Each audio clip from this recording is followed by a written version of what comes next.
along to the last researcher อาจารย์เทียมยศ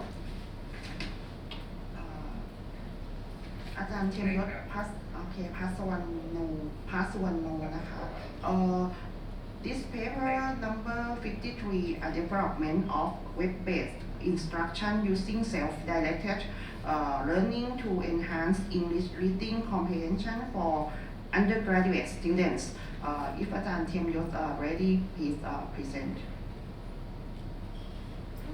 Okay, thank you very much for your give me a great time to present my research paper, development of web-based instruction using self-directed learning to enhance English reading comprehension for undergraduate students.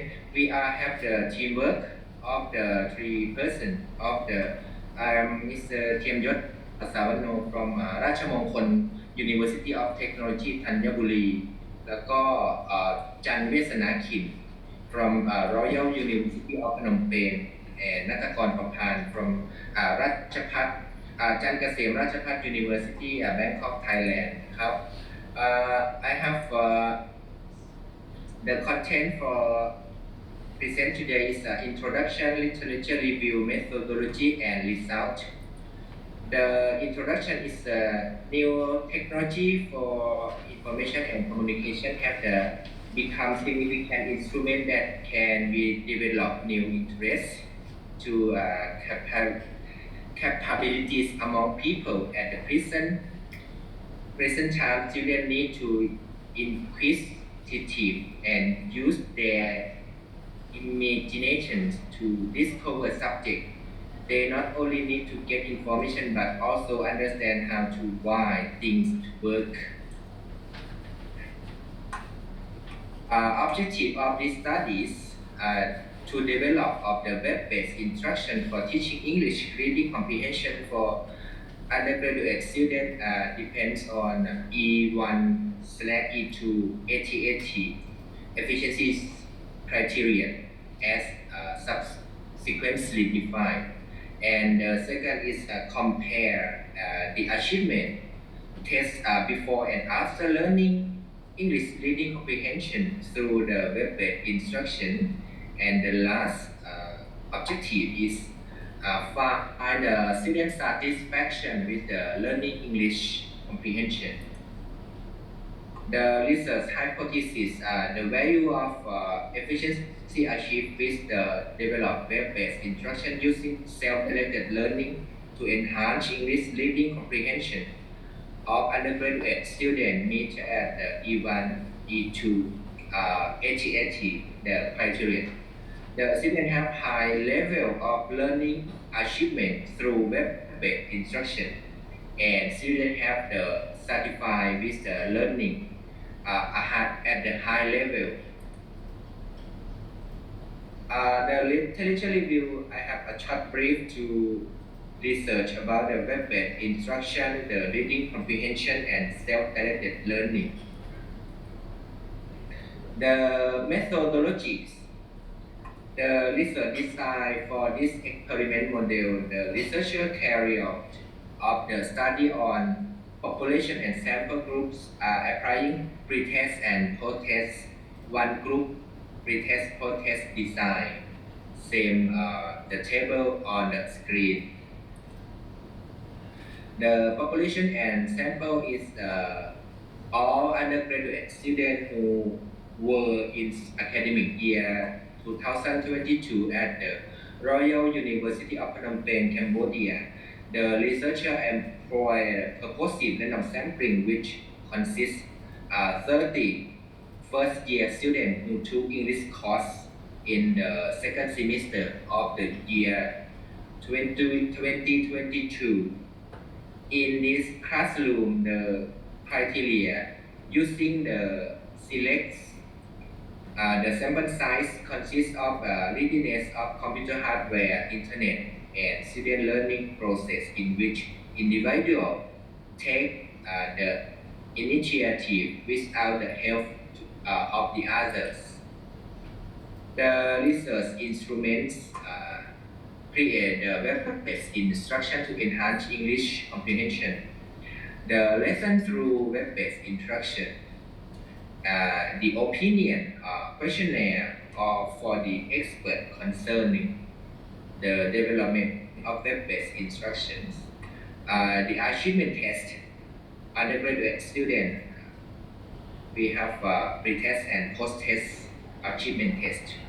And the last research instrument is satisfaction questionnaire of undergraduate students who are learned from the web-based instruction, English reading comprehension, the data collection, introduce students who are to web-based instruction use self-directed learning to enhance English at the Royal University of Phnom Penh and provide student achievement pretest in order to receive the score. To conduct learning activity with students by utilizing the lesson through the website. To give students post-test after they are study with the website and collect the score analyzed by applying statistic methods. Have students complete the questionnaire on student satisfaction toward web-based instruction use self-directed learning to enhance English reading comprehension. The result show that the ABC sorry. A. Find an efficiency of the web-based instruction using self-directed learning to enhance English reading comprehension.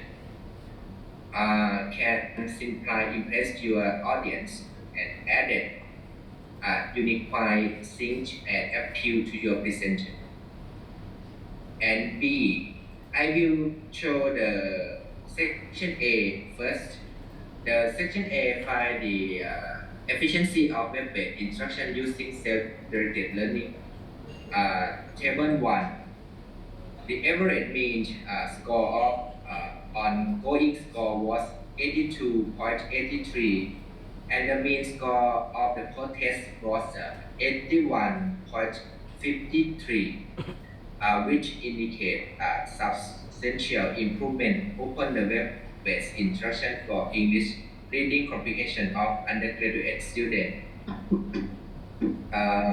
to develop according to the standard criteria 8080 defined.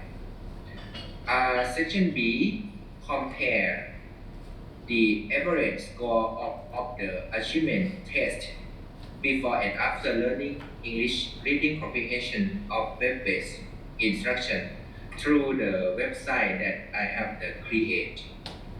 The item of pretest and post-test is 30 sample groups and significant is 0.0 and 0.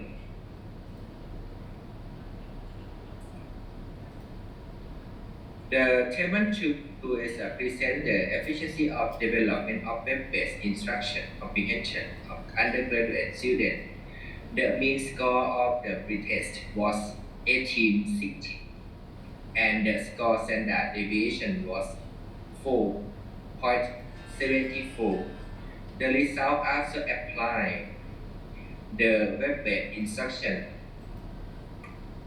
substantial improvement in students which translate into a high post-test. 25.83 standard deviation is 3.10 and t-test analysis before and after the treatment is 11.97.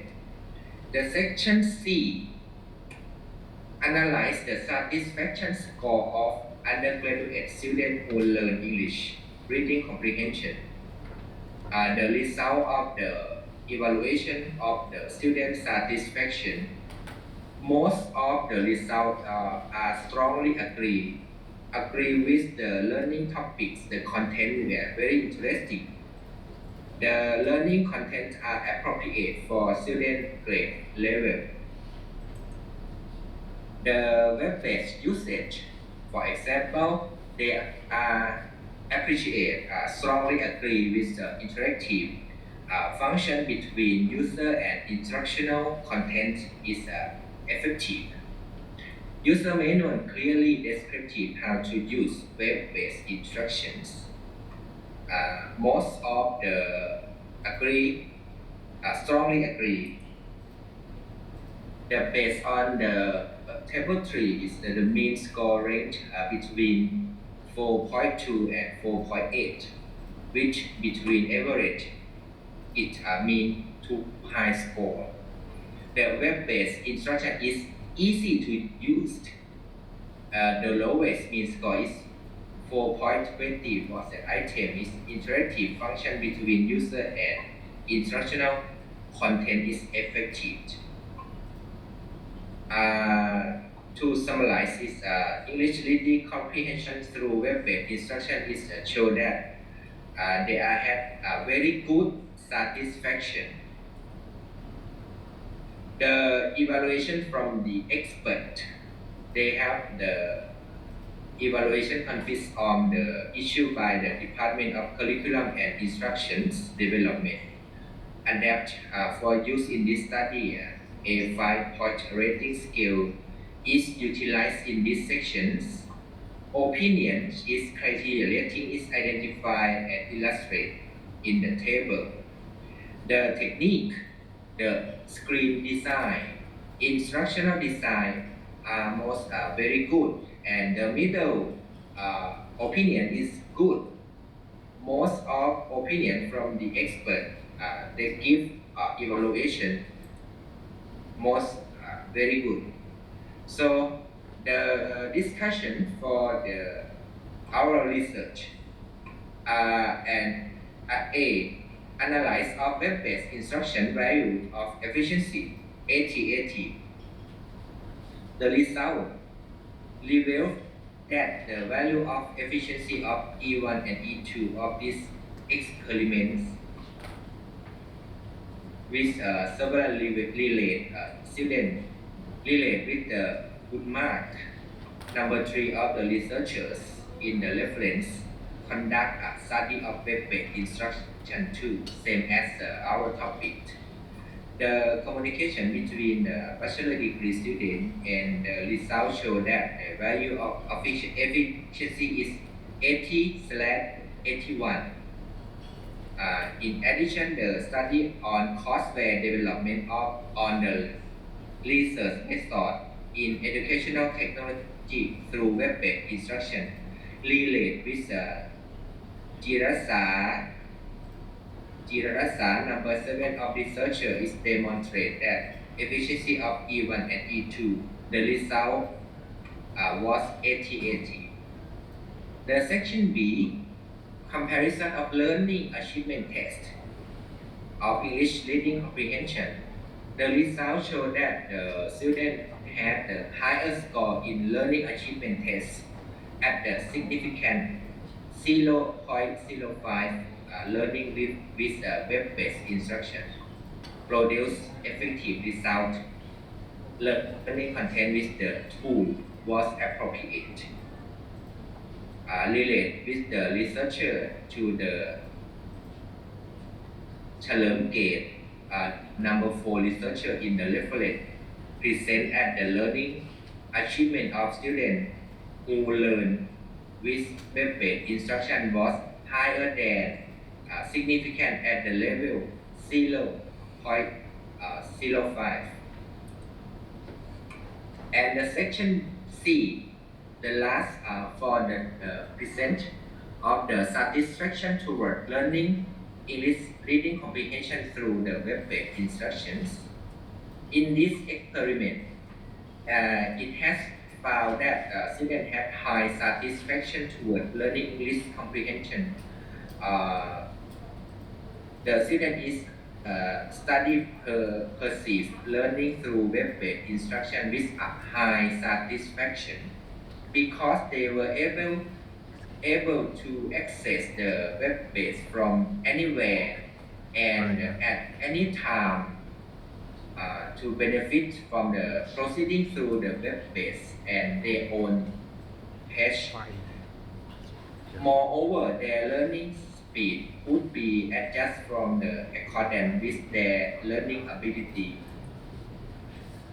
The conclusion for this research, the effectiveness of web-based instruction on English reading comprehension demonstrate that coefficient of E1 and E2 at the score during the learning process. E1 was equal to 82.83 and the score of performance was equal 81.53, which was higher than the standard criteria ATAT defined.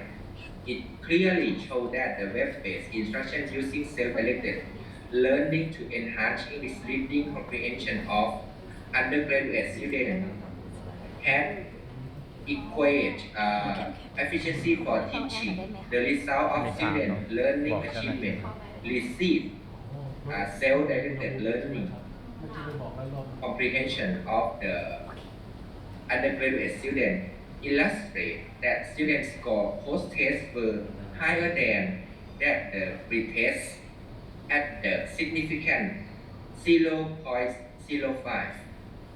The result of satisfaction score present at a high level in terms of gaining access to educational content and involving with the other learning resource which made it appropriate to study. This all presenting of our research. Thank you for your attention. If you have any question, please do not hesitate to question to me. Thank you for your attention again. Okay, thank you very much, อาจารย์เทียมยศ Anyone has question? Okay, Professor, please ask your question. สวัสดีอาจารย์เทียมยศนะคะ From your satisfaction mean score table, I didn't see any item concerning self-directed learning. So can you give example of activities of self-directed learning that you design into web-based instruction? That the first one. The second one is which step of self-directed activity that you incorporate into web-based instruction that you think the most enhancing student reading comprehension? I separate the 7 group is 5 people, 10 people, and 30 people to experiment group from 3 steps. The 1 step, we have the separate the small group to collect the data, and after that give an opinion, receive an opinion from the expert to suggest how to revise the media web-based instruction and revise achievement tests to be experiments for the big group. Experiment group is 30 sample group of the student, undergraduate student. The most of the achievement and satisfaction they have the to enhance. How to enhance? We have the encourage and give them the homework, give them the sum of workshop in 50 minutes and 1 hour to give a free time for study anytime and anywhere. And the control group, I have decided to study in the class 1 hour, and after that collection the data and present. I show to you that is significant is 0 and 0.05. That's meaning higher score. The post-test I found that higher than score of the pre-test. This is efficiency of the. They have ability to increasing ability after they are study with the reading comprehension in web-based instruction media.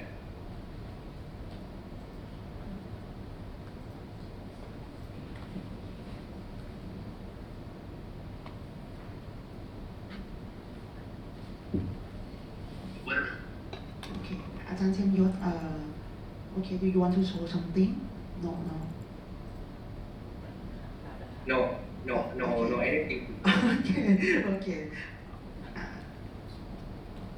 Okay, thank you very much, อาจารย์เทียนยศ for addressing interesting topic. Okay, on behalf of ICSLE 2023 conference, we would like to thank you all of researchers to present today.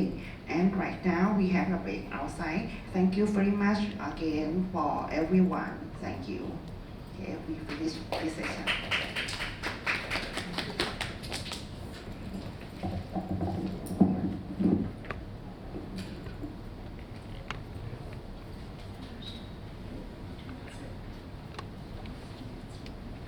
Session. So for session 5 about the innovative application of smart learning. So since it's already 3:15, so let's start with the next paper. So I believe the presenter is Xiao Shu Gao. Did I say your name correctly? Mr. Gao, are you in the Zoom right now? Yes, I'm okay. here. Oh, okay, sure. Okay, so in that case, since I think the audience are ready, so the next paper is about an adaptive testing approach for competence using competence-based knowledge space theory by Xiao Shu Gao. Okay, so please start. Okay.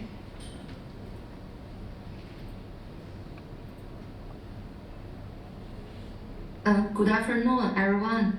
Thank you to the host and organizer of the International Conference on Smart Learning Environment. I appreciate the opportunity to present this presentation online. My name is Gao Xiaoxu. My team members are Rong Qian, Kong Weiru, and Xiao Yujie. Our major is educational technology, and we come from Northwest Normal University. Today, the topic of my presentation is an adaptive testing approach for competence using competence-based knowledge space theory. My presentation will include 4 parts: introduction, literature review, method, and conclusion. Let's start with background. The increasing demand for personalized learning experience has driven the need for more expensive and accurate computerized adaptive testing in education. Historically, traditional measurement theory, such as classical test theory and atom response theory, aimed to present test takers' macro-level ability in terms of scores, percentages, or grades. However, knowledge-based theory has emerged to address the limitations of these early theories. It offers an effective model of knowledge structure for assessment process, facilitating a deeper understanding and duplication of test takers' non-performers in knowledge master. In this study, we propose a novel adaptive confidence achievement method based on the confidence-based knowledge-based theory framework, which offers a more accurate and efficient approach to adapt testing. KST is a knowledge assessment method based on lattice theory, topology, and perspective models. The competence-based knowledge space theory is an extension of KST at the competence level. CBKST integrates the competence of competence and the skill into the original KST framework, allowing for a more comprehensive assessment of subject competence states. Recently, adaptively test systems have successfully employed CBKST across various disciplines. However, exacting adaptive testing struggled to strike a balance between efficiency and accuracy. Striking a balance between algorithmic complexity and computational efficiency is crucial to ensure that adaptive testing systems can accurately predict and update a learner's knowledge state in real time, while maintaining a smooth and responsive user experience. This involves making trade-offs between the level of detail and accuracy in the predictions and the computational resource required to achieve those predictions. The adaptive testing process in CBKST comprises both deterministic and non-deterministic process. The deterministic process, which takes into account the factors of student guess and errors, is more consistent with real-world scenarios. In simple terms, while the deterministic approach follows a set pattern, the non-deterministic ones adjust to unexpected changes, much like how we sometimes have to adapt in real life. Researchers introduced two types of non-deterministic process: discrete and continuous process. Discrete process involve updating preliminary knowledge state generated by deterministic process. Continuous process utilize likelihood functions to assess the credibility of knowledge states and update them based on student response throughout the assessment process. Discrete process focus on distinguishing between knowledge states, whereas continuous process continuously update likelihood functions across the entire knowledge structure until the most probable knowledge state is identified. Research has shown that continuous process outperform discrete process in terms of both efficiency and accuracy. However, the efficiency and accuracy of continuous process may be adversely affected when error probability for questions and period information settings are incurred. Within the frame of KST and CBKST, the classic method for implementing adaptive testing is the continuous Markov process method. Building on that research, researchers proposed further methods such as graduate Markov process and Markov solution process method models to assess problem-solving skills. A continuous Markov process is a storm-catching process that models the transition of a system between different states over a continuous time domain with the Markov property, dictating that the future state of system depends solely on the current state and not on its history. The continuous to Markov process is an iterative procedure that utilizes a likelihood distribution (LM) K2R to estimate knowledge state, where K represents the dominant and R represents the range. At each step N, the likelihood distribution is updated based on new information. Unless prior information is available, the internal likelihood distribution LD is informally distribute. In each step, the process suggests a new question for the student. Update the likelihood distribution of knowledge state based on student response. Determines if sufficient information has been collected, and if so, terminate the process. These three processes correspond to three intentional rules in adaptive testing. The question rule, the update rule, and the stop rule. Researchers use varied method process in adapting testing.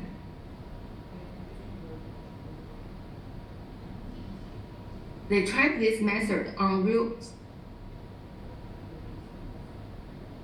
student data and found it paint a clear how students learn online. Later, his team introduced three new methods that were even better at assessing skill, but there is still work to be done to perfect the testing technology. In this study, we proposed a novel algorithm for CAT and implies the MLE method for the primary estimation. The likelihood function represents the pressure distribution of the confidence states. In the absence of primary information, the uniform distribution is chosen as the primary distribution. At each step, the likelihood function for the confidence states is updated, and the probability that students in confidence states satisfying in coincides with property distribution.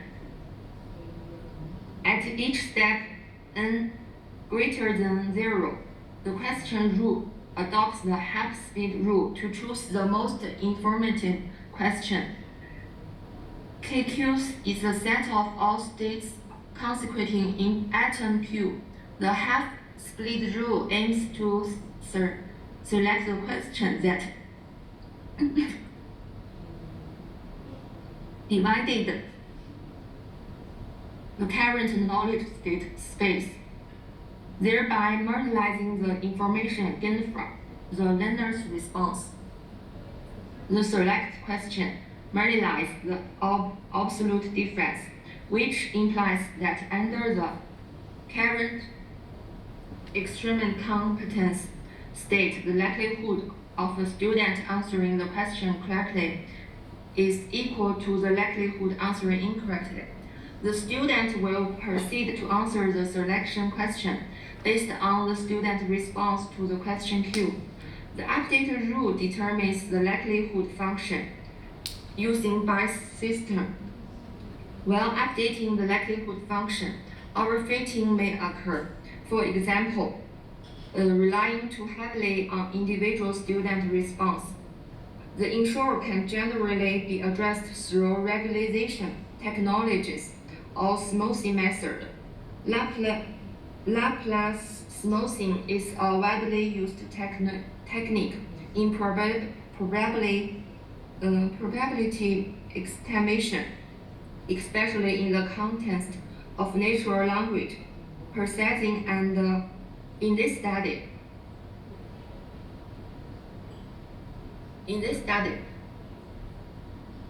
Laplace smoothing is introduced to modify the original updated rule, following the recommendation of related research. In practical applications, the value of alpha should be adjusted according to a specific circumstance. The approach effectively mitigates overgating and ensure a more accurate and robust estimation of a student's competence.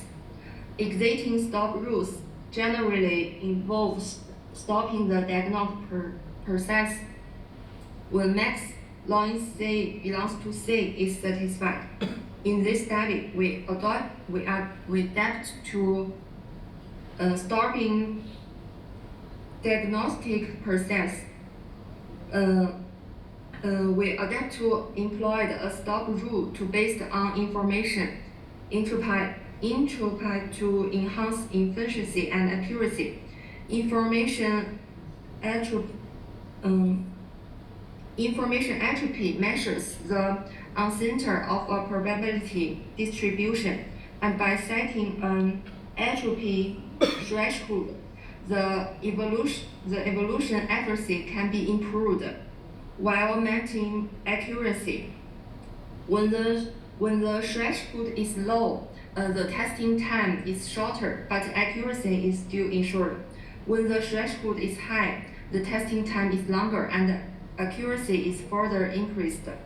The diagnostic process stops when login A is less than H is satisfied, and when Ln is entropy of the likelihood function distribution Ln, and H is a predetermined entropy threshold. In practice, the selection of an entropy threshold may involve trial and error or data-driven approaches such as cross-validation and empirical analysis to identify a suitable value that achieves a desirable balance between efficiency and accuracy in the context of the specific assessment system being used. The entropy calculation formula is as equation 2.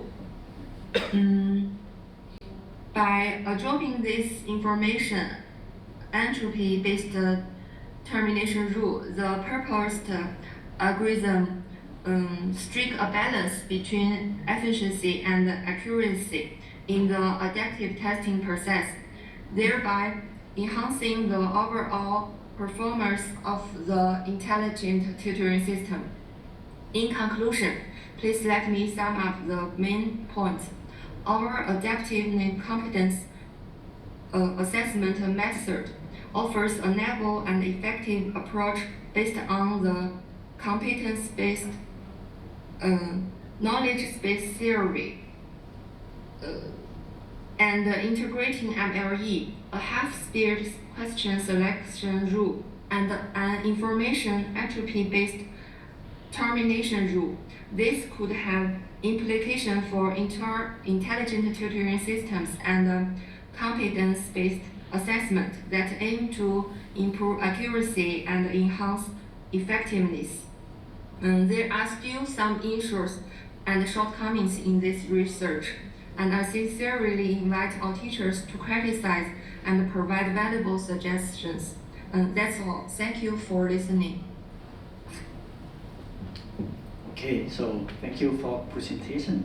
Okay, any questions from audience in the room or from online? Okay. No question? Okay, then I have a couple of questions. So when you try to somehow develop this model, right, based on the Markov process, you in order to improve the accuracy. So do you have any result to show that based on your proposed model it shows some improved accuracy or improved performance?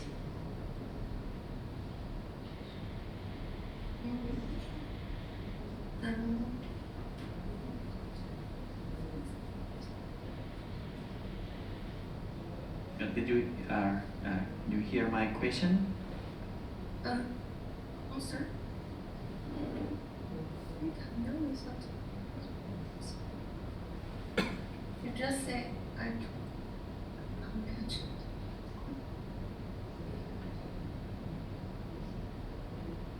So I will answer this question. Sure. because the data is still collecting, we just made a website of adaptive testments, and we are collecting the students' testing data, and now we are going to do some deeper research in this. Now there is but now the progress is not finished, so we can't offer the results. Okay, thank you. Yeah, so I think this model looks promising. So I hope you should get some some good result based on this work. Okay, since there's no more questions, so let's move on to the next presenter.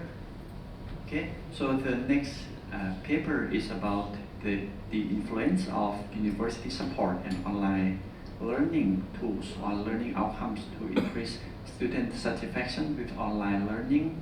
So the speaker is Eric Fernando. Okay, so please start.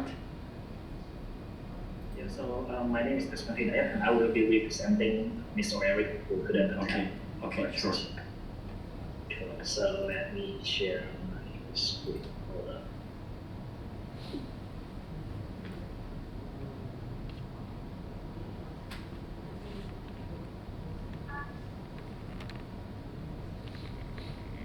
Right, so hello everyone, good afternoon. My name is Desmond Hidayat, and I am here to represent my team consists of Mr. Eric Fernando, myself Desmond Hidayat, Mr. Christian Haposana Pangaribuan, and Ms. Winanti. Today we are going to talk about our paper entitled The Influence of University Support and Online Learning Tools on Learning Outcomes to Increase Student Satisfaction with Online Learning.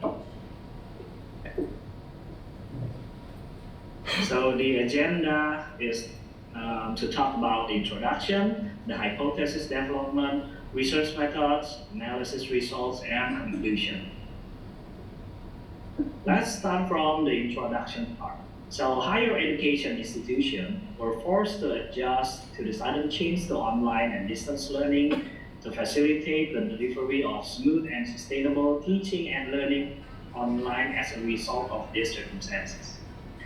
In the context of education, students are clients who interact with facilitators within the institution to obtain commodities or services. It should satisfy the learner's needs in terms of service.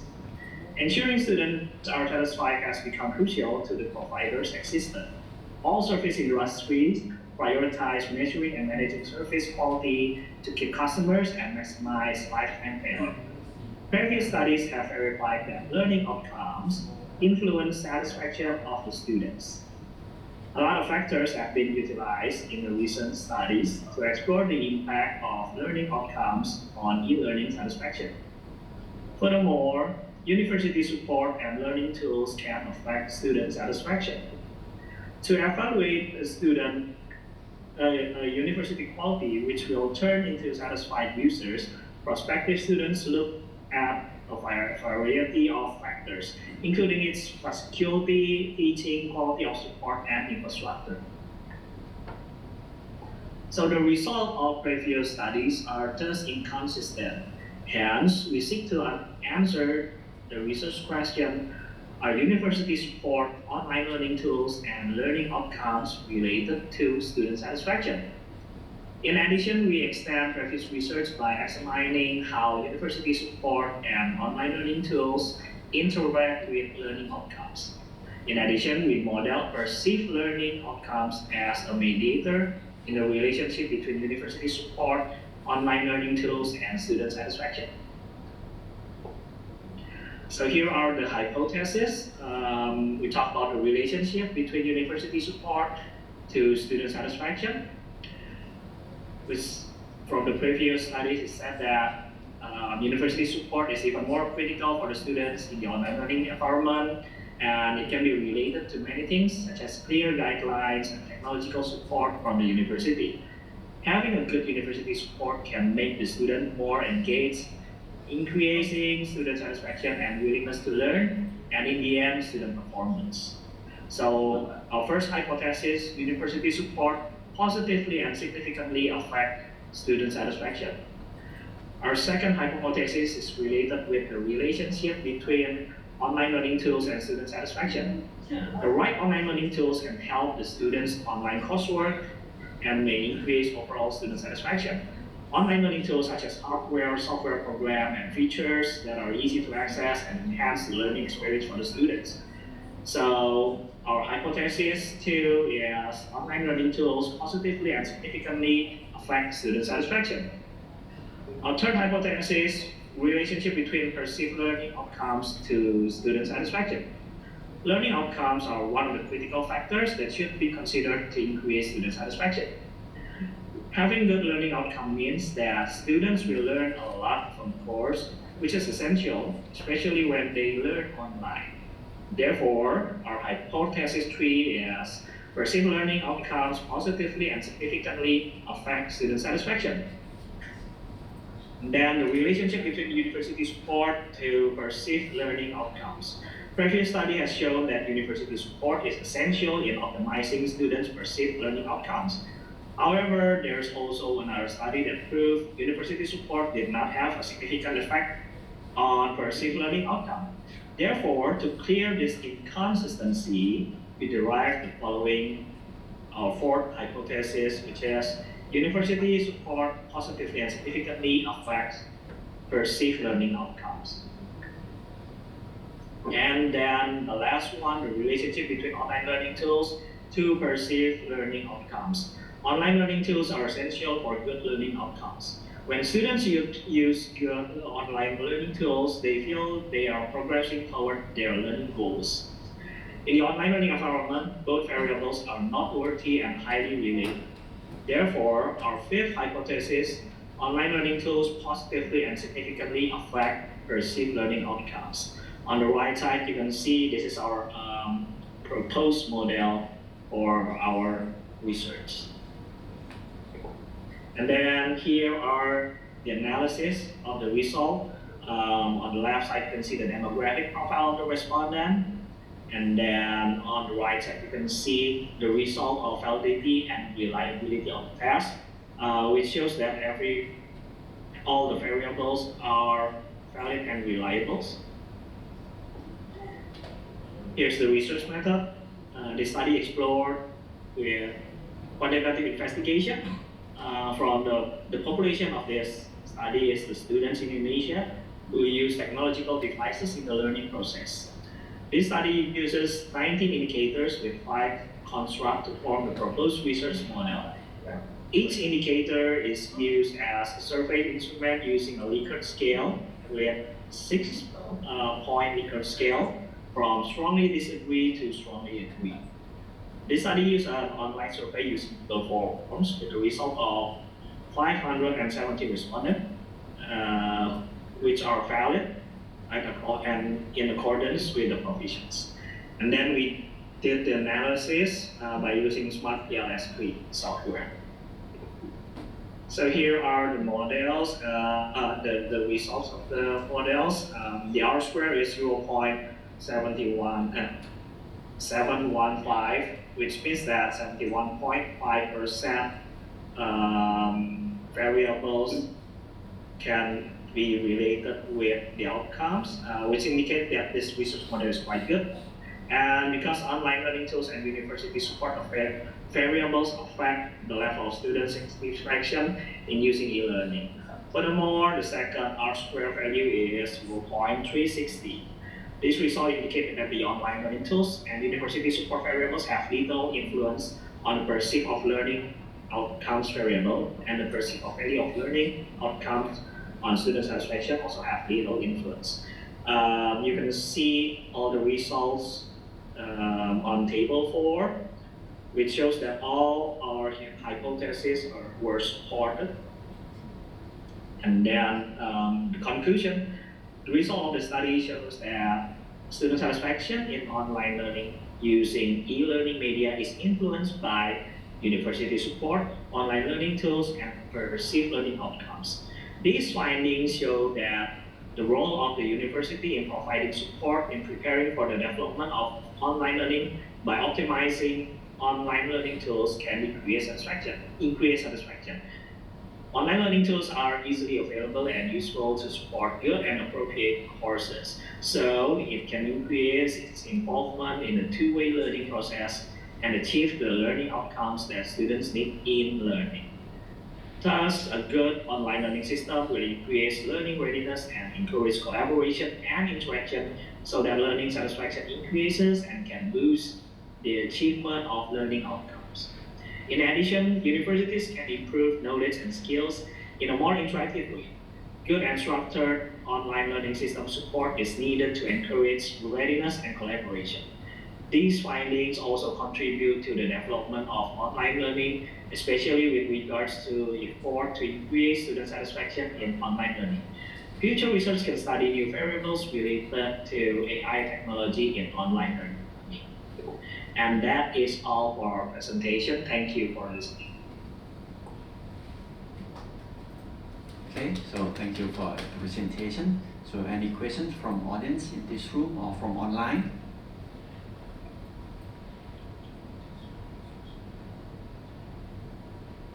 No question? Oh, okay. So I have a couple of questions. So it seems from your research, which shows an interesting result, where shows that the influence of support also improve student satisfaction with online learning. I have a question that normally for especially during COVID, when we provide a lot of online learning, sometimes students feel like a little lonely, right? Because they just sit in front of computer doing online learning. So any factor that can, but you mentioned in your result that it improve collaborations, right, among students. Can you elaborate on how your online system can improve collaboration, or how on this similar issue, right, how to improve the collaboration? Yes, okay, thank you for the question. So I think collaboration is one of the things that are important, especially when the students are working alone in their home. So by having the teamwork here, it can help them to solve their probably loneliness in home. And online learning tools nowadays they are really helpful in helping the students in collaborate with each other. So that's one of the factors. And I think one of the important thing is also university support. So university in this case is not only supporting for the technical side, but they can also, some of the universities also have psychologists to help them in solving the psychological problems of the students, which can also be very helpful in helping the student satisfaction. Thank you. Okay, thank you. And from this result, what's the next plan, and how will you use this result to improve online learning in the future? Can you elaborate on that? I think in the last slide you mentioned about the AI technology. Yes. Okay. Thank you. Yeah. So technology is definitely important for online learning, right? And I think since we are talking about Industry 4.0 in the future, so AI should be one of the important things to help the technology and giving the right environment for the students to learn, so that they can learn effectively, and also helping the university in creating this environment by using AI instead of doing it manually by the people. Thank you. Okay, thank you. So I think that's all. Okay, we have one question from the audience. Can you put this microphone? Yes. Question. Microphone.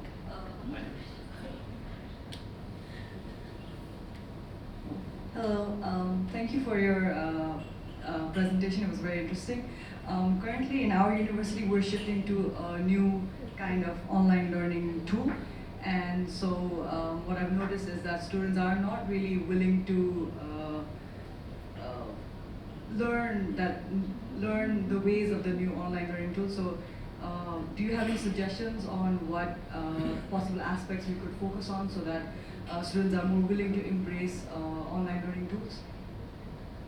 Okay, thank you. Well, I can answer this based on our research and from outside of our research. So from our research, of course, the university support is the one that is important.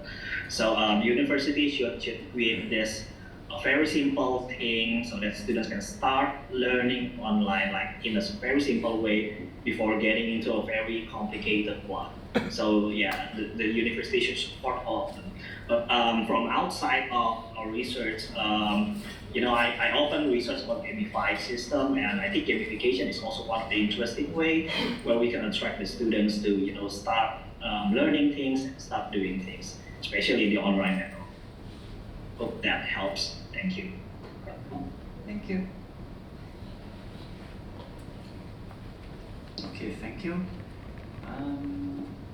Okay, so we are supposed to end this talk around 4 p.m. Right? We still have time before the next presentation.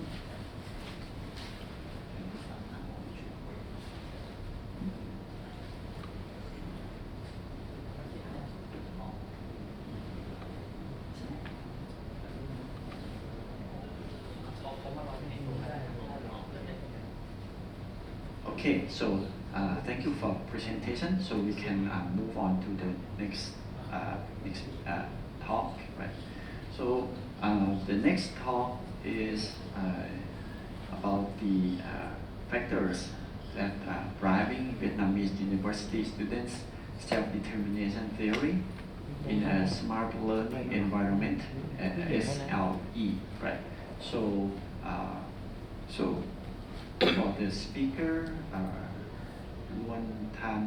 Nguyen, and actually I say correctly. My name is my name is Luân. Yuan. Okay. So thank you. So please start. Thank you very much. Just want to share my screen.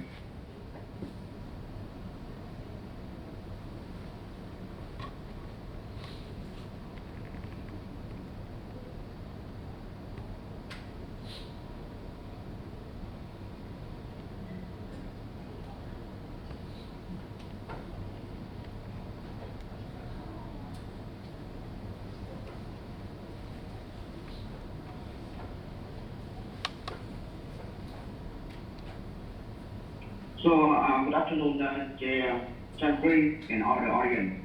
So, my name is Luân, and today I want to present the paper, the factors driving Vietnamese university students' self-determination theory in a smart learning environment. So, first one, I just want to give the definition of smart learning environment, SML or SLE.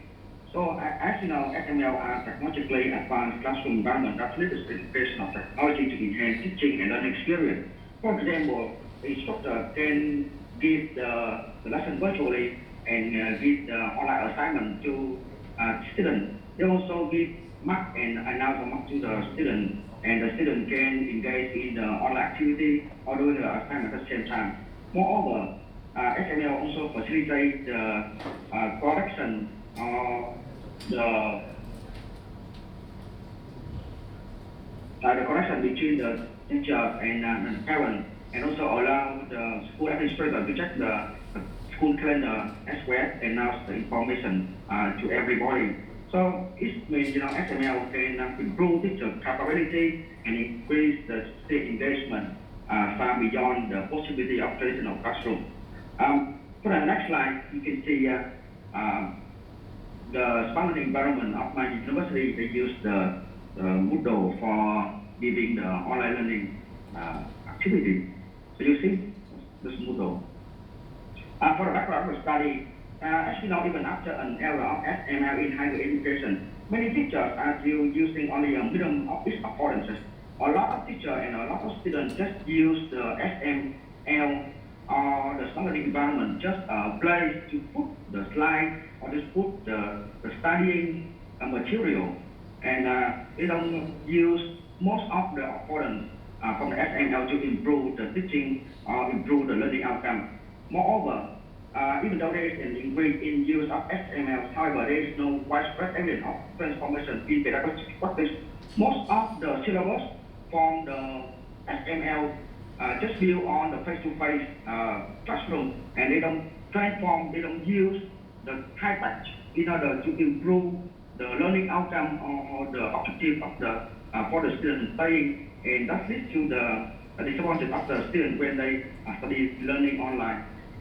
The last one, on background study, that is the conversion from conventional instruction to ICT enhanced environment is not apparent, and a lot of students and instructors remain different or resistant to use in personal technology. Maybe it's because it's very difficult to use the online learning to do everything, including the material as well as the online activity and time for the student and for the instructor to get involved in the SLE. So I move to the research gap and focus. So the private research in online and e-learning is focusing on assessing student inclusive motivation by using the ICSLE theory like UG and ISM. Therefore, limited attention has been given to exploring the student inclusive motivational factor, particular skill determination and motivation. So that's why it's really important to understand the inclusive motivation factor that affect the student acceptance of SLE. Moreover, the interplay between the user attitudes and intention toward SML adoption has received relatively little scholarly exploration. So that's really important to connect the intrinsic motivation with the extrinsic motivation from the IT adoption to have the comprehensive understanding about the adoption of SLE. Thirdly, the crucial role of user-friendly design in fostering engagement between the educator and learner in SML has been overlooked. And the user-friendly design is really important factor that help the students to use the SLE or SME easily. But not many studies understand this only have overlooked the user-friendly design. And finally, trust is really important factor in the technology for adoption, and trust encompassing the notion of reliability, security, and utility. But not many studies investigate the trust because they think that SLE or SME is compulsory. So that's why it's really important to understand how trust building mechanisms within the context of education. So as a result, this study proposed an integrated approach combining the self-determination theory and TAM. And I also adding the specific enjoyment in order to understand the user-friendly design and trust in order to make a model in order to understand the comprehensive of SML adoption. In terms of theory, in our research, we do the two main theory. The first one is self-determination theory. This theory is a macro theory of the personality and motivation. You have the three constructs. First one is autonomy, the second one is competence, and the third one is readiness. Moreover, we also use the TAM, that's technology acceptance model, and this theory is really suitable in order to embed the user acceptance of the use of new technologies. For the two type theories, including specific enjoyment construct and the struct construct, so we have the trial hypothesis. And from behind trial hypothesis, our study proposed a framework.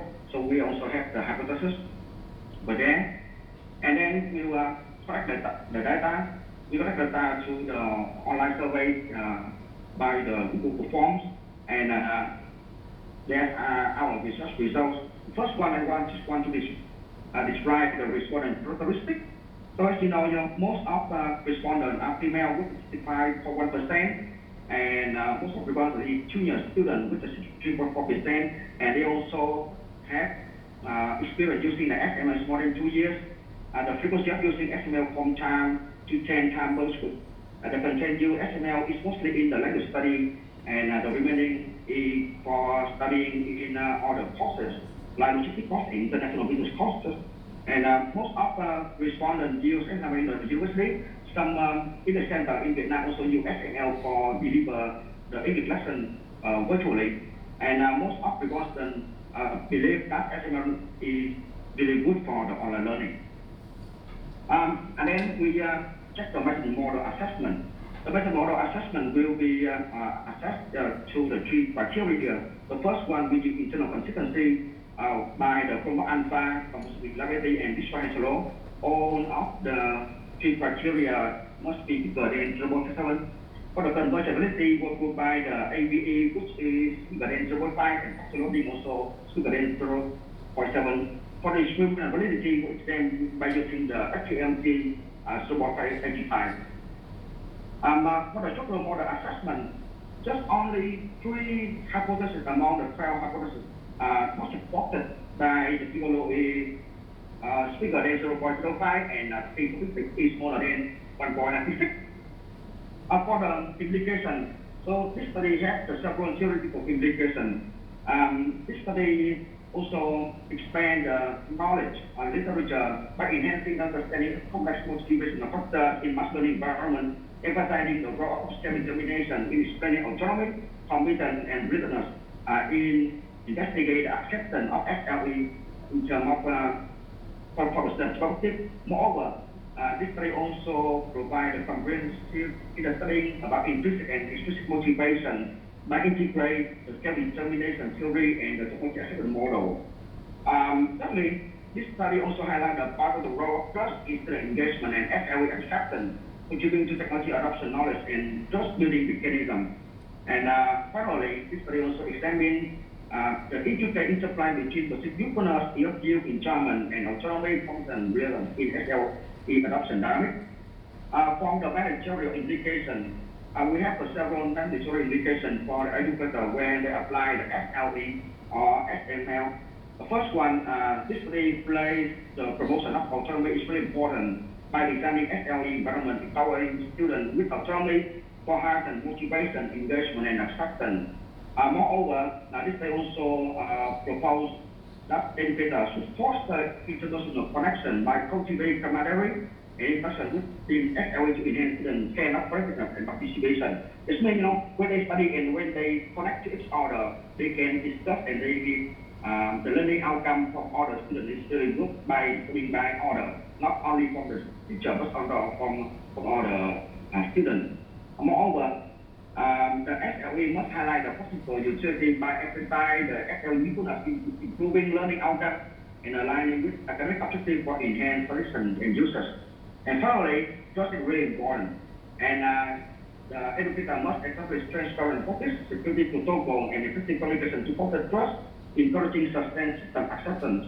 Why trust is very important? Because most of the instructors they place the final test or the midterm test in the Moodle or in the SLE. However, some students they sacrifice, they do the test first and they copy the questions and they solve and they then pass to other students to have the higher grade in the online learning. Okay? So this is my preference and thank you very much for listening. Okay, thank you for presentation. Any questions from audience from online?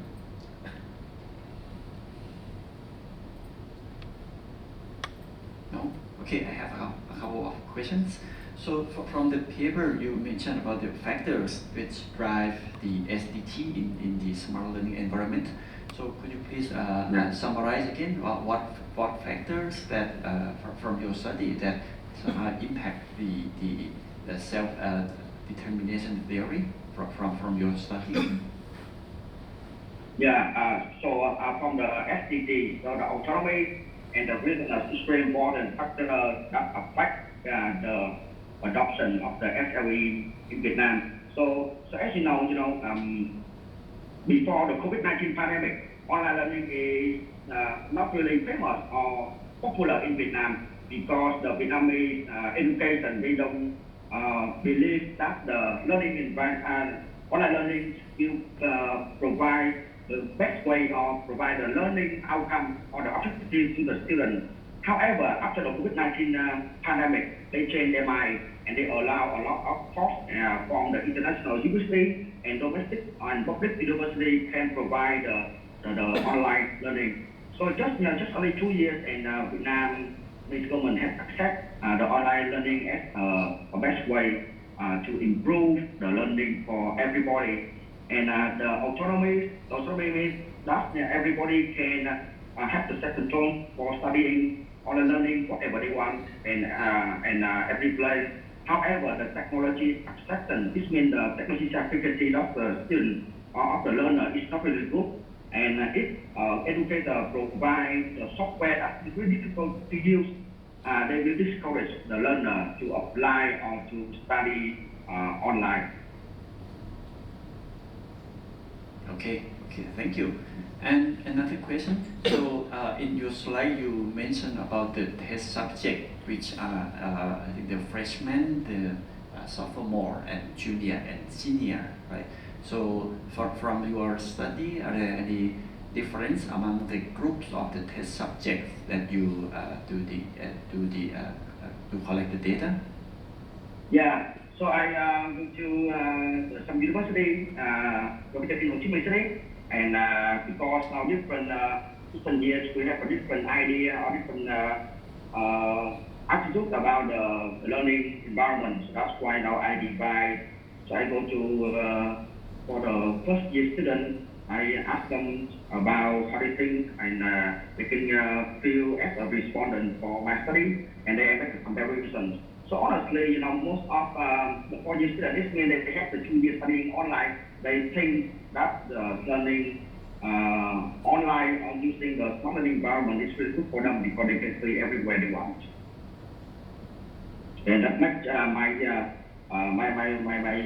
sample represent the whole population for the university, especially in Vietnam, is including the public and the private university. Okay, thank you. Okay, so that's all my question. So I think we still have time for an additional question. Since no question, okay. Okay, so thank you very much for presentation. So let's move on to the next topic, right? So the next presentation is about electronic copy portfolio to an e-portfolio to facilitate a spirally evolving course on health humanities by Prasadini Pereira. Sorry if I misspell your name. Okay, so please go ahead.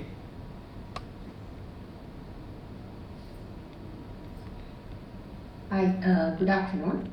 Can you hear me properly? Yes. Okay, great. Thank you. Great. So good afternoon and greetings from Sri Lanka.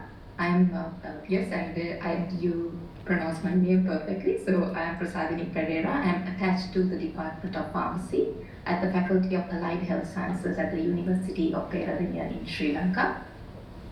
And I will be presenting this work on behalf of my team. Professor Rasnayaka Mudianse, Professor of Pediatrics, and my colleague Chamila Lianarachi.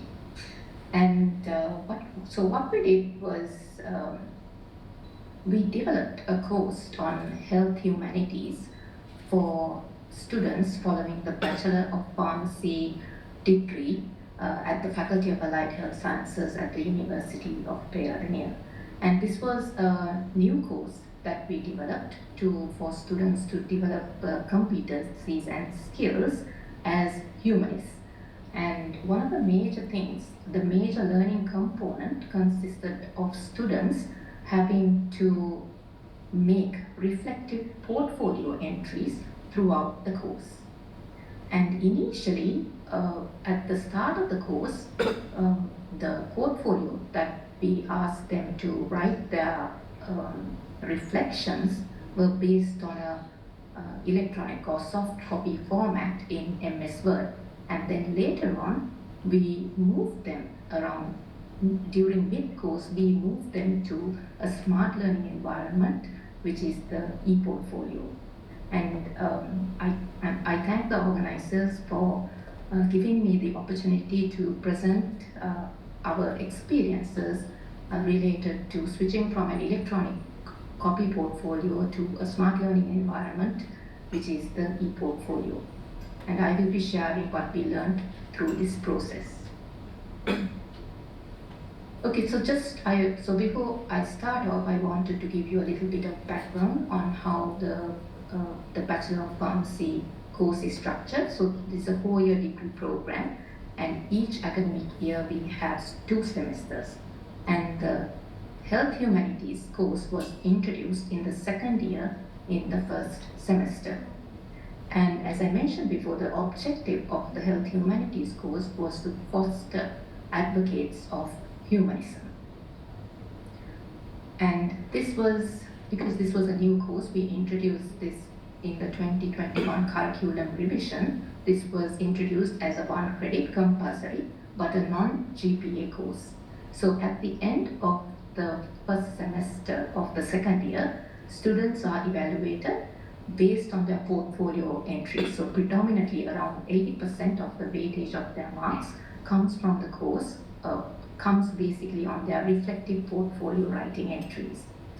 And even though the students will get a grade at the end of the course, that is in their 2nd year, 1st semester, we have developed it to spirally evolve in the sense that during their experiential learning activities, they are encouraged to continue to enter reflective portfolio entries throughout the rest of their degree program, and using this e-portfolio platform. So how did we go about fostering advocates of humanism? So first, we wanted to sensitize students to skills required of, so they will be future pharmacists, so the skills that they require as healthcare professionals, but not only as healthcare professionals, but also as global citizens. And we also wanted to promote the development of these skills through experiential learning activities, sharing experiences and giving and receiving feedback, and through self-reflection. So the intention was to bring about attitudinal change, develop intrinsic motivation, and metacognitive skills. So how did we go about doing this? So in order to go about doing this, we structured the course in this way. So the course structure consisted of 4 components. Initially, we had a pre-lecture online survey, which induced cognitive, affective, and metacognitive reflections among the students. Then we moved on to classroom teaching and discussions, where we again sensitize the students to the skills that they need to develop, the 21st century skills and the CAN-MED competencies, which is a physician competency framework. And then one of the most important activities was the experiential learning activity, where students were allowed to go and experience certain things in the hospital settings. They were supposed to go and talk to a patient and experience certain activities through simulated patient activities, and then they would come and discuss in small groups and share their experience, and then also receive and get feedback. Then finally, what their experience or their learning, they were asked to enter into the portfolios as reflective writing. So this is how we mapped our objectives to the different the different structure of the course. So in this way, the pre-lecture online survey, classroom teaching, experiential learning, and reflective portfolio entries was one set, and we had 4 of these sets throughout the course. And then, as I mentioned before, the reflective portfolio entries is where we use the smart learning environment through the e-portfolio. So how did we induce self-reflection through portfolios? So initially, at the beginning of the course, as I mentioned, we used the electronic copy portfolio, which was basically a template that we gave to the students developed in MS Word. So, and it was somewhat structured because the students, when they come to the second year, first semester, and this is, making portfolio entries was something novel, and they were not used to doing that. So we gave some amount of structure to help them induce self-reflection. So it had certain components and some questions for them to think about before they make their portfolio entries. And then through the course, we moved to the e-portfolio. And this portfolio was introduced to the University of Peradeniya through a collaboration with an external company. And I will share the experiences of what happened when the students switched from an electronic copy portfolio to the e-portfolio. So 26 students were enrolled in this program, and to determine their experiences, we asked them during mid-course evaluation, we asked them 3 open-ended questions. That was to compare the e-portfolio experience to that of the electronic copy portfolio, describe the perceptions towards assessment by portfolio. So this is important because our students that we get are used to a didactic recall type learning and a structured method of assessment. So assessment by portfolio was something new to them, and we also wanted to see how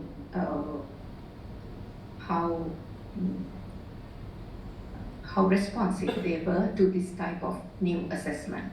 And then we also asked them to state any challenges they faced when developing the portfolio. So out of our 26 students, 25 students participated in this mid-course evaluation, and their responses were analyzed thematically. So I also wanted to share some background about the students that we get who are following the Bachelor of Pharmacy degree program at the University of Peradeniya. Just to put our findings in context, because I think it's important to know about our students and where they come from in order to properly understand our findings. So University of Peradeniya is a national university, and students gain entry into the university after a very competitive national exam. And the students who follow the Bachelor of Pharmacy degree come from the biological sciences stream, and they come from across Sri Lanka, and they have very diverse socio-economic backgrounds, and they represent all major ethnicities in the country. And they have completed, so this is also an important one, they have completed their primary and secondary education in their mother tongue, that is either in Sinhalese or Tamil, but they have to make an immediate switch to learning in English and communicating in English once they gain entry into the university. And predominantly the students that follow the Bachelor of Pharmacy degree are female. So what did the students think about switching from the electronic copy portfolio to the e-portfolio? The students were taken up by the e-portfolio, and we were able to categorize their responses to 4 different themes. So they found the e-portfolio to be very attractive, and they really enjoyed the features that were there in the e-portfolio, and they found that the e-portfolio was much more easier to use compared to the electronic copy portfolio. And an important point is that they found a lot of value in the e-portfolio. So to elaborate a little bit more, when we talk about the ease of use, students found it to be very convenient because it can be accessed anywhere at any time, and they found it very easy to handle, edit, update, and to maintain the entries. And one of the major things is that we found it during emergency remote teaching during COVID-19, that many of our students do not have a computer, a desktop or a laptop. So the majority of the students joined online classes through their mobile phones. So they really appreciated that they could work on the e-portfolio simply through a mobile phone and not having access to a computer.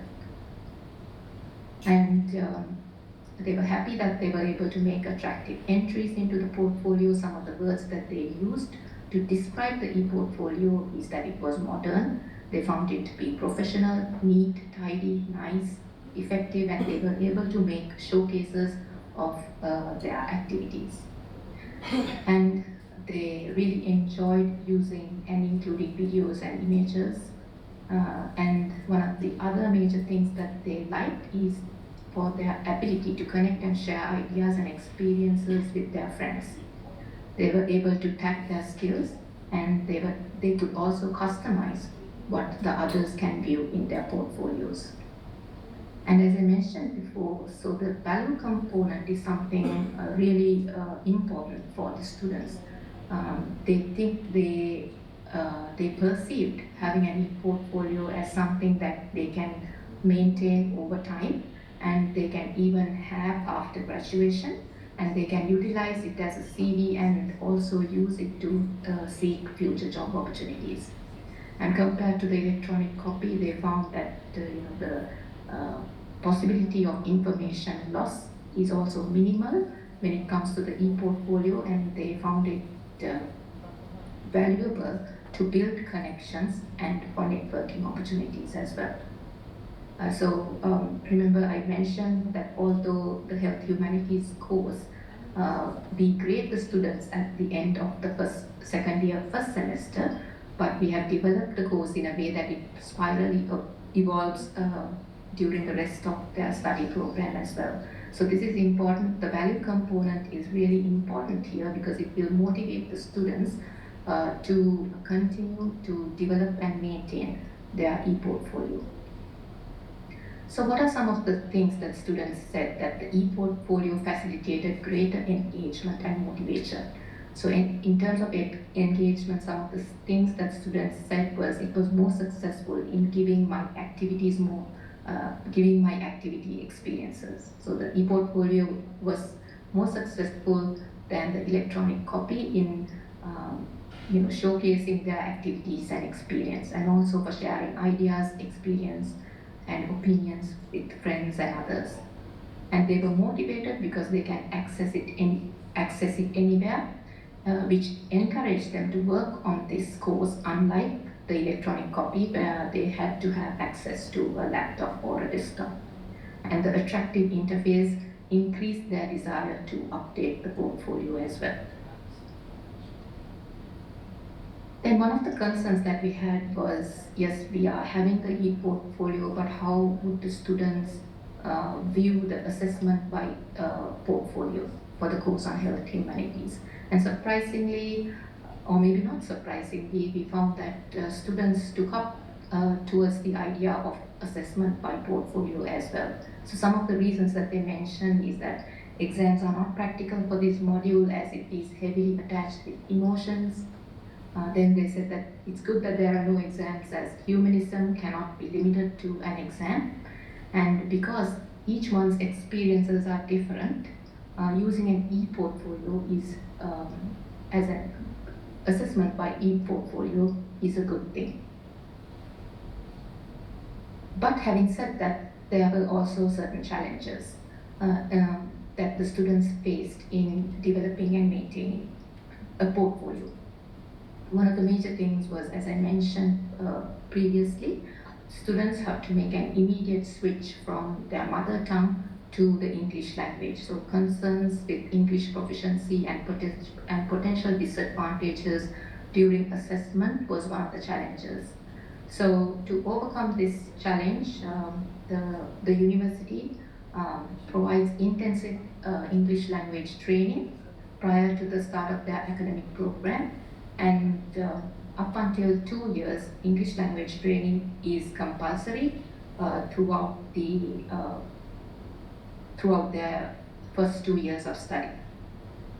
And we also developed an assessment rubric based on the solo taxonomy, which assesses the students' level of understanding, deeper understanding, and these were some of the things that we did to respond to the concerns that students had about language proficiency.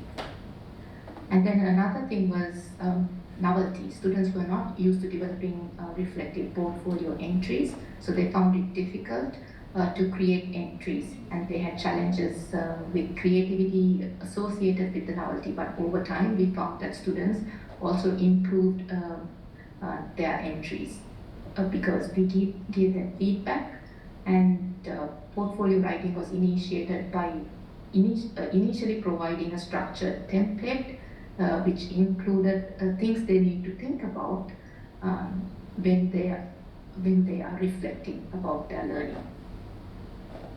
Then there were challenges related to technology. So as I mentioned before, the electronic copy required access, most often access to a desktop or a laptop. So this challenge was essentially removed when we moved to the e-portfolio, which the students really appreciated because they could access it through their mobile phones. And another thing that students brought up was reflective portfolio writing is of course time consuming and can be time consuming, so balancing with other academic work was also a challenge.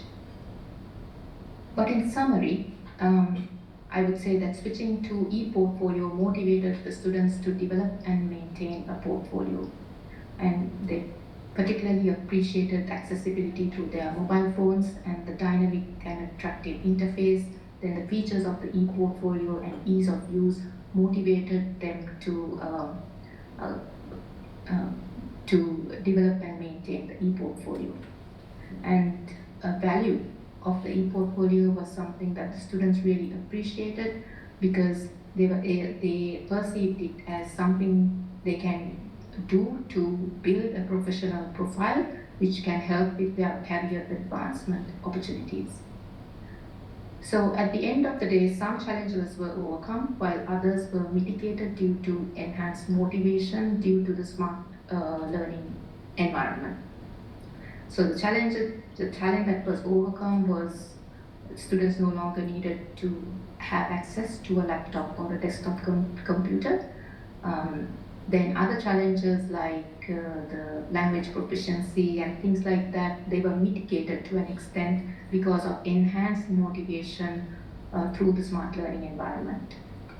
And then students agreed with the assessment through portfolio for the course on health humanities. And although students appreciated the e-portfolio compared to the electronic copy, our experience is that initiating portfolio entries in the electronic copy likely enhance the students' positive experience with the e-portfolio as well. So that brings me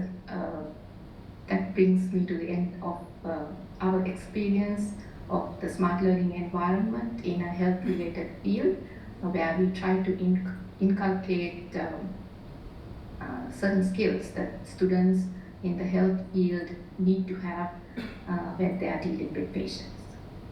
So thank you, and I'm happy to take any questions. Okay, thank you for an interesting presentation. So are there any questions from the audience?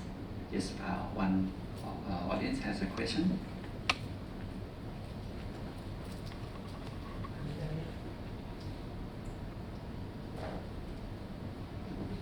Hello. Quite an interesting topic. Do you have any idea about whether the other side of this research, where the industry accepts this kind of e-portfolio? Any knowledge about whether any student tried submitting the e-portfolio as part of their CV or anything, and what the response was from the industry? Okay, so this so we have done this only once, and the students are still only in their second year. So there is at least 2 years until they actually graduate. So no, we haven't had any feedback regarding that. But students really do feel that if they can continue to develop their portfolios, that it will be helpful. But thank you for your question. I think that is something that we would want to explore in the future to see what kind of feedback the students get when they use the e-portfolio when they apply to the industry. So thank you. Thank you. And do you plan to provide continued support for this e-portfolio for the students? Yes, I mean, I think that would be the ideal thing. I haven't discussed it with the management yet, but I think one of the best things that we can do is to link the students up with the English language teaching department, because that is where they can get the maximum amount of support to, particularly for the language issues related to creating reflective portfolio entries. Thank you. Thank you. Good afternoon. Thank you for your presentation.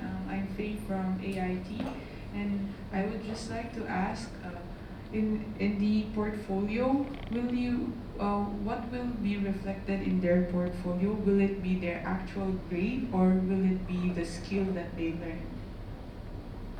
Okay, so what we want them to do is so the health humanities course is structured in a way where they have certain activities, experiential learning activities, where they they go and visit a hospital and experience.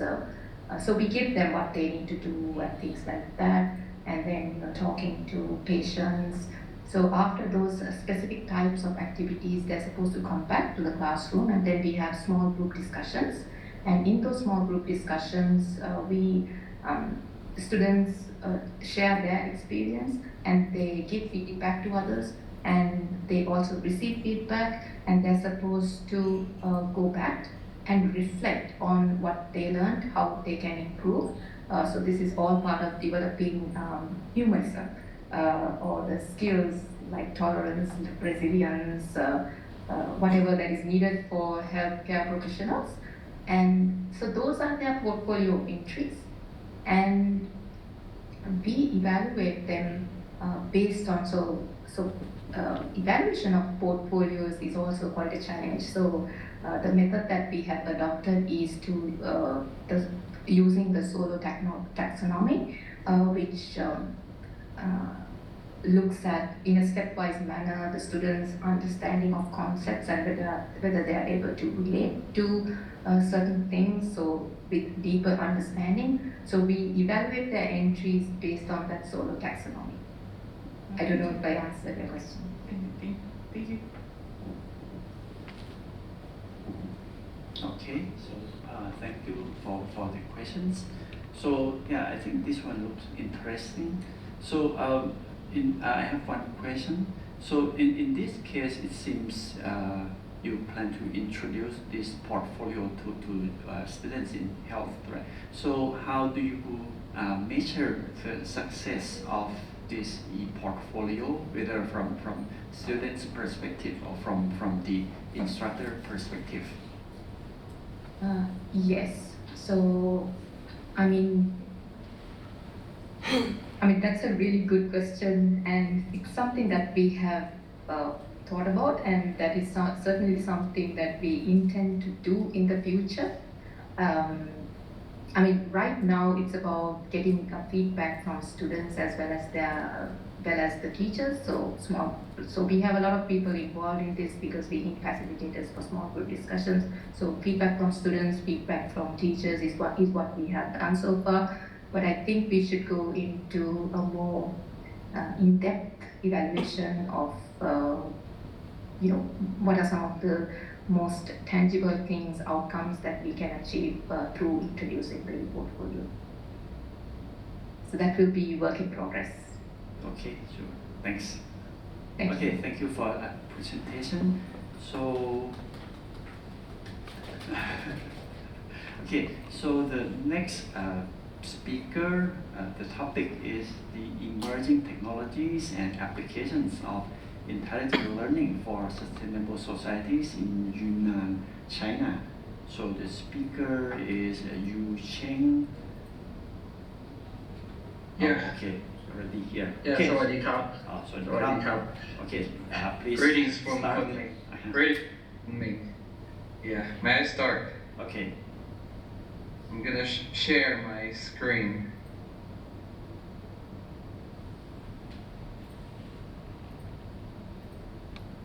Yeah. Can you see the screen? Yes. Okay, thank you. Yeah, I start my presentation today. It's a short paper. I don't have much time to prepare for this. So the topic of the research is emerging technologies and applications of intelligent learning for sustainable societies in Yunnan, China. Yunnan is a province located in the southwest of China. Research background. Yunnan province is actively implementing the spirit of China education modernization 2035 and the National Education Conference, the spirit of the National Education Conference of China. To achieve this, Yunnan province has issued a provincial smart education 3-year action plan from 2021 to 2023, which aims to comprehensively serve regional and schools, managers, teachers, students, and parents. The plan focuses on narrowing the teaching and the management level gaps between regions, especially urban regions and rural regions, and the primary schools and middle schools. The objectives are to improve the quality of education at all levels and types of schools and promote high quality development in education. In year 2020, one of the districts in Kunming City, Kunming is like the capital city of Yunnan province. Wuhua district took the lead in launching the artificial intelligence individualized education demonstration zone project. The project deploys smart education systems and services throughout the region, deepened the comprehensive education reform, and promoted the high-quality development of the regional education. The project utilized information technology to transform classroom teaching and learning structures. Additionally, it aimed to cultivate a group of teachers with excellent abilities who can play a leading role in the field of educational informationization. This initiative has led to significant achievements, including the establishment of the AI plus education, innovative application practice project at the Central Audiovisual Education Center. The project has also successfully applied for the Yunnan Provincial Education Science Development Planning Project. Furthermore, it has been selected as one of the second batch of the pilot projects for AI to promote teacher team construction by the Ministry of Education at the provincial level. About the research, as I introduced, Yunnan is a province in southwestern China, close to, share the border with Myanmar, with Laos, with Vietnam, and very close to north of Thailand. Yunnan is known for its rich cultural diversity and natural resources. Does this paper explore the emerging technology and application of intelligent learning in the province, such as ITS, which is intelligent tutoring systems and personalized learning education, and how they contribute to building sustainable societies. This paper also examines the challenges and opportunities of intelligent learning for sustainable society in Yunnan province, including the need for a supportive policy environment, investment in infrastructure and human resources, and addressing ethical concerns. The objectives of the study: the first one, to explore the potential of intelligent learning to support sustainable development in Yunnan province, focusing on emerging technology applications that can facilitate its adoption. Second, to examine the challenges and the opportunities associated with the adoption of the technology. for sustainable society in Yunnan, China, and proposed recommendations for, especially for policymakers, for the educators, and for practitioners to promote its effective implementation. This is a conceptual framework. ITS and its applications, and learning outcome, the performance outcome, methodology of the research. The paper adopts a qualitative research approach to explore the potential of the intelligent learning for sustainable society in Yunnan. Focus on ITS in primary and middle schools in Yunnan province, and also the research methodology involved in-depth interviews with teachers, students, and education officials to further understand their perspectives on the use of intelligent learning systems. The sample size consists of a total of 30 teachers, students, and education officials from various primary and middle schools in Yunnan province.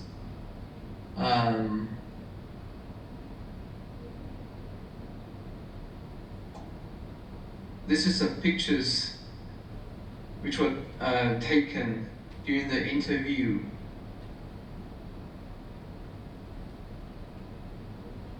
At one of the school named the Chankou School in Hua District, Kunming City, the student at the Chankou School have embraced tablet, as you can see from the pictures, learning during their breaks. In the corridor between classes, the students can be seen standing in the rows, in 2 or 3 rows, leaning against a wall, either against the wall or sitting on the ground, reading from the tablets.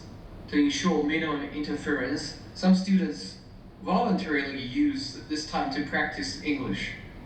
A junior high school student, another student named Guan Yuan, emphasizes the efficiency of tablet learning. She experienced improved classroom efficiency by using tablets. By taking screenshots and notes, a significant amount of time is saved. The students also prefers fast-paced classrooms. After completing homework or exams, Guan Yuan is accustomed to identify mistakes and weakness on the tablet. These areas are then reinforced through targeted exercises, such as approximate and variant exercises assigned by the personalized learning system, by the system and by the tutors, by the instructors. Guan Yuan and the students believe that doing unnecessary problems is a waste of time, so they only focus on what is necessary, which enhances their study efficiency. So these are the research findings. First, intelligent learning has the potential to contribute to sustainable societies in Yunnan province several ways.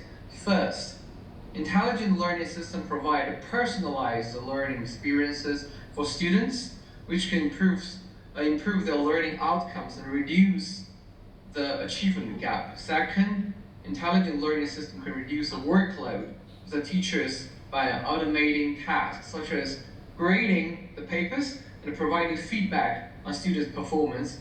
This can free up teachers' time to focus on other aspects of teaching, such as lesson planning, students' engagement, class activities, etc.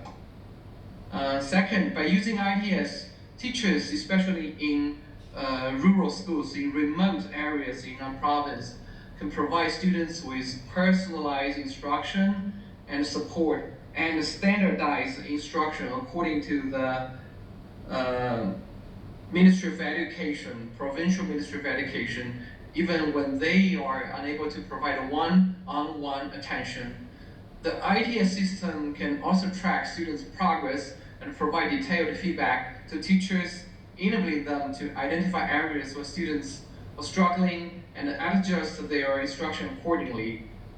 Third, the study finds that intelligent learning system can help to address the challenges faced by schools in rural areas in Yunnan province.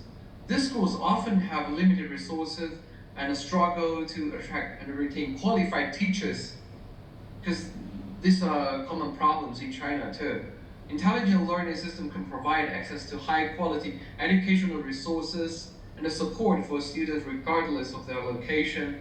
For example, now the students can use the platform in Beijing. It's like by the Ministry of supported by the Ministry of Education and Beijing University and Tsinghua University. Students in the rural area, they can share the platform.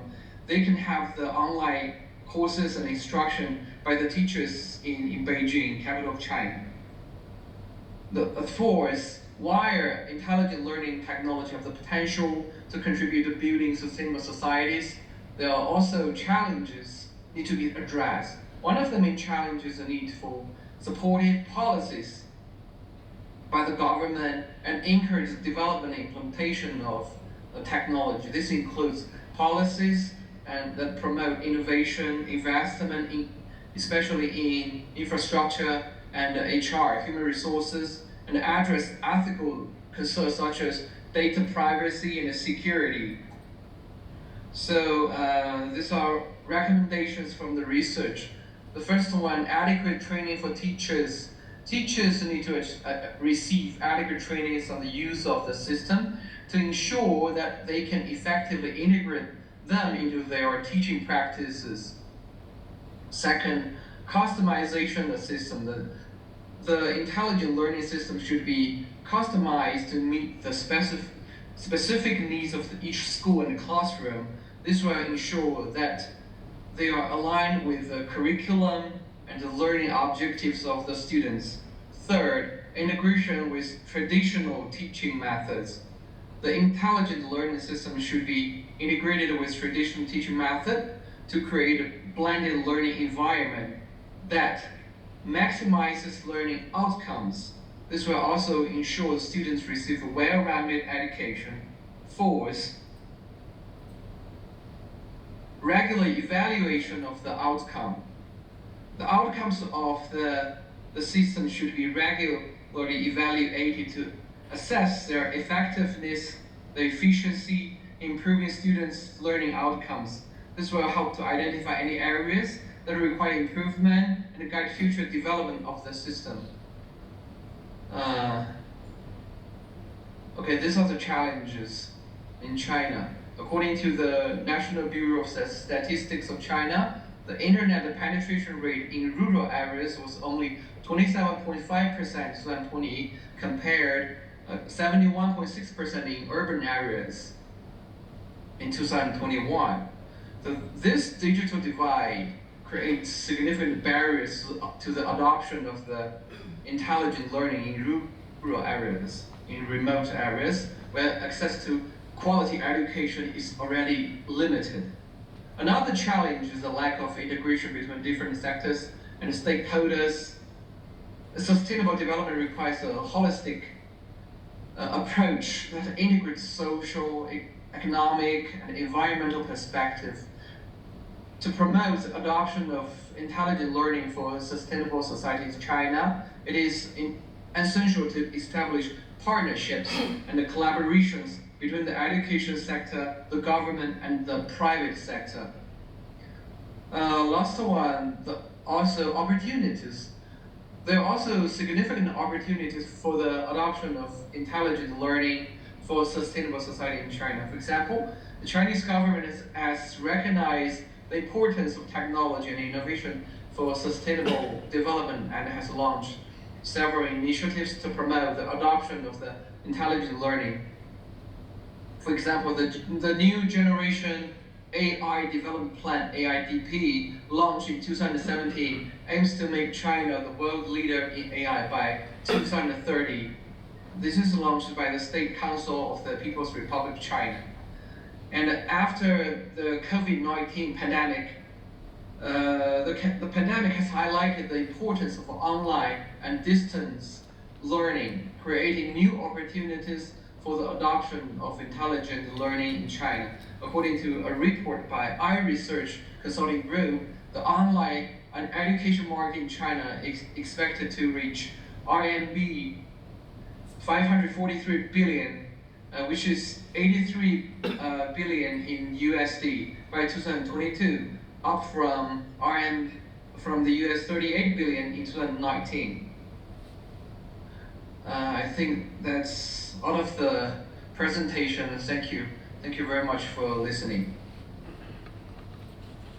Okay, thank you for presentation. So any questions from audience Yeah. in the room or from online?